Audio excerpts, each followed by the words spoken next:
tomto meste som ešte dokázala žiť a sa starať tam o seba.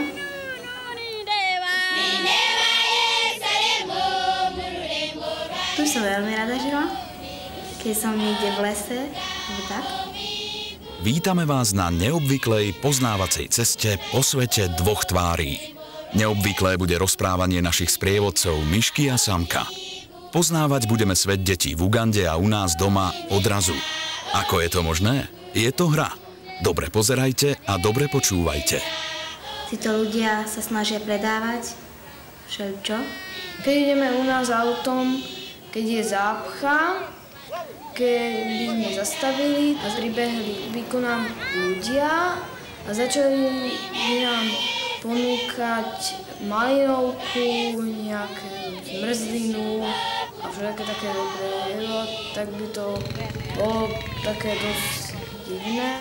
Ja by som bola veľmi rada, keď mi takto na červenej ponúkli vanilkovú alebo nejakú inú zmrzlinu, lebo je to nudné, keď tam stále iba tak sedím a pozerám, kedy konečne môžem ísť.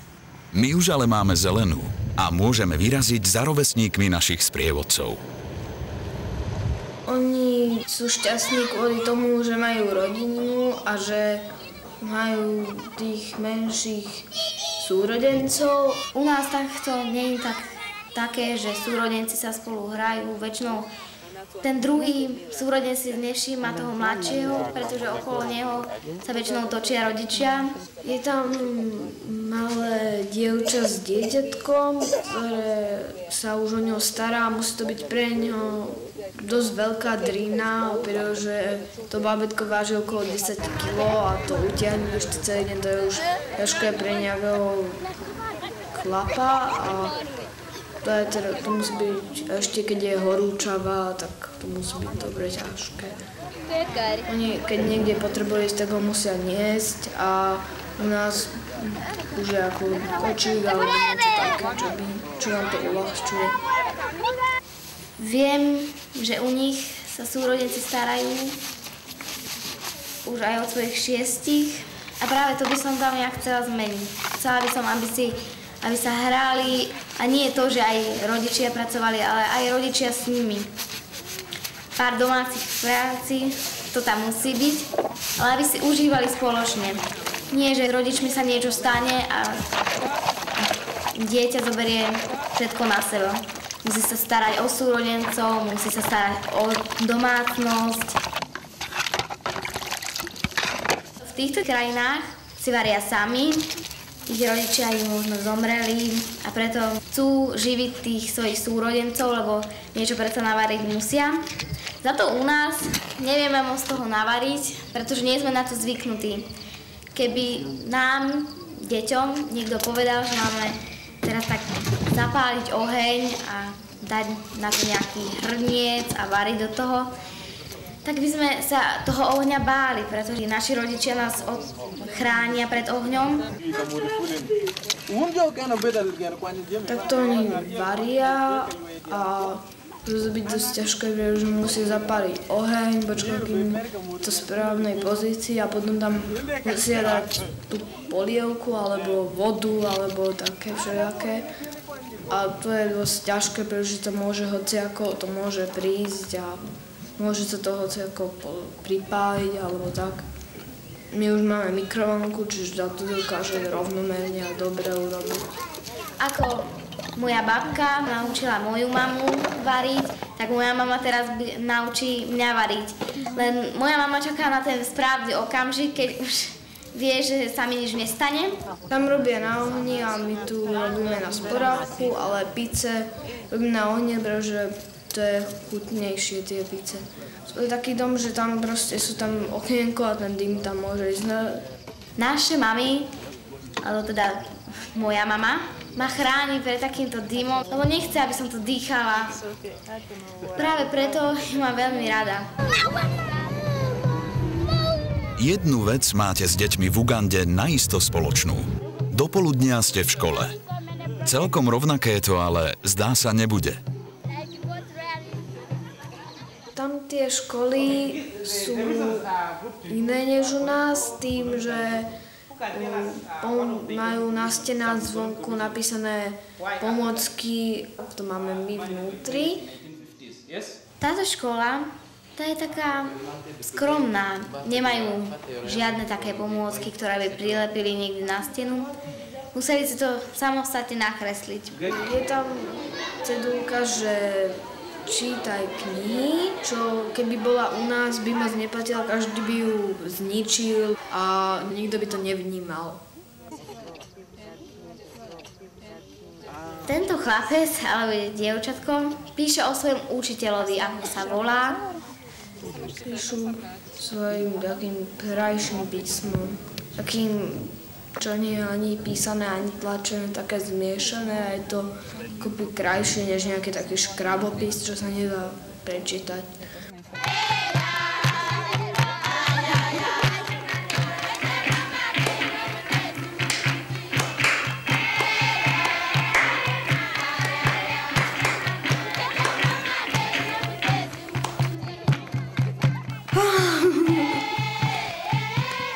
No, toto nie je zase tak ľahká pesnička.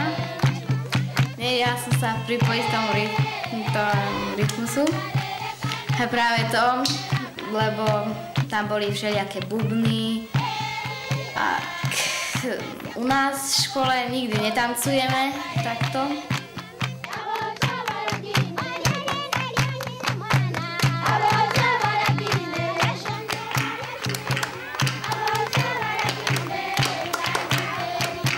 Taká pesnička je taká pre nás náročnejšia, ale pre nich je to určite ľahšie, pretože oni už vedia to urobiť. Je dobré, že oni majú inú hudbu než my, že nemáme rovnakú, pretože nám by sa zdalo, že je to také isté a oni tiež, že nebolo by to také úplne dobré. Pre každého z nás má slovo moderný trošku iný význam. S Miškou sa pozrieme do miestnej, modernej, odbornej krajčírskej školy. V takýchto krajinách majú starodávnejšie šicie stroje. U nás na Slovensku, keď sa učíme šiť, tak vždy šijeme látku. Lenže tieto deti šijú na papier. Iba si to tak skúšajú a keď už to vedia, tak môžeme pôjsť niekam pracovať a to ich živí. Keď si chcú láhnuť, tak tam majú nejakú látku a na ktorej tak si láhnú a spia. U nás za to sú postele a to je už také pohodlné úplne a tak. Čo si predstavíte, keď počujete slovo práca? My to máme tak ľahké, lebo my až vtedy pracujeme, keď vieme, že sa o seba vieme postarať. A tieto deti, oni vedia, že teraz je ich čas a musia začať pracovať.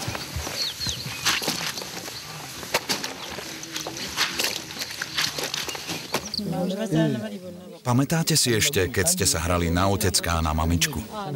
Kedy som už mala deti, tak som chcela, aby som ich mala tak 25 a viac, pretože nejakých 13 to by som nezvládla.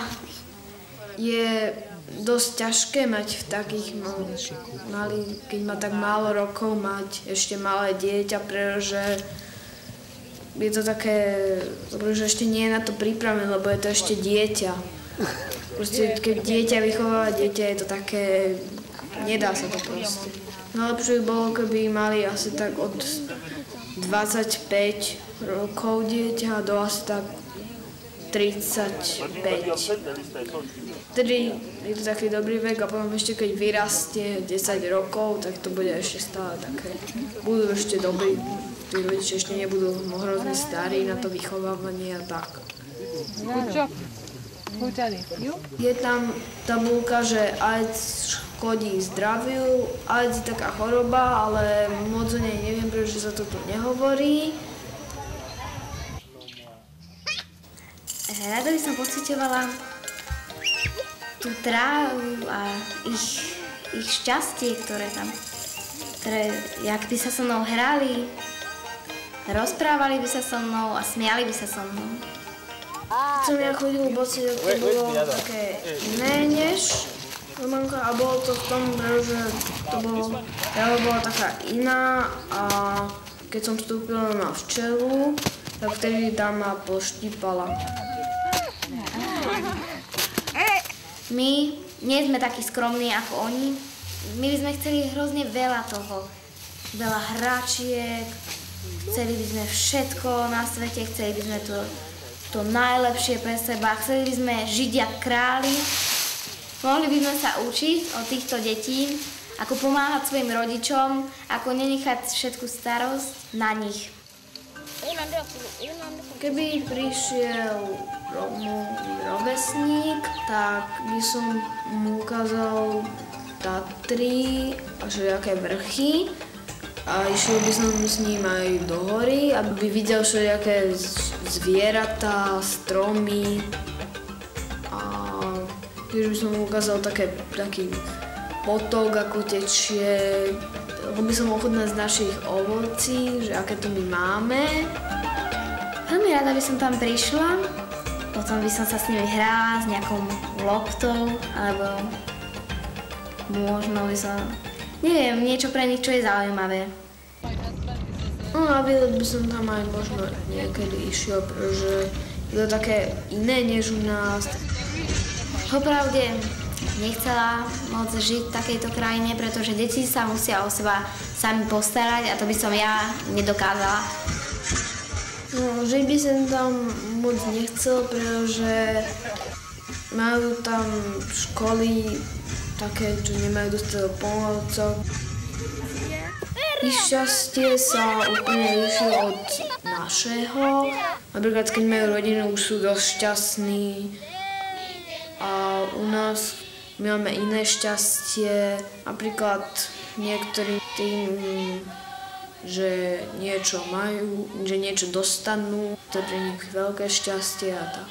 Keď niekto príde a dá niekomu nejakú vec, tak ten, kto tú vec dostal, má šťastie, že to má, ale to šťastie, že on to má, tak to nie je také dobré, pretože tú vec môže niekto zobrať, môže sa pokaziť, alebo potom už to šťastie proste nie je.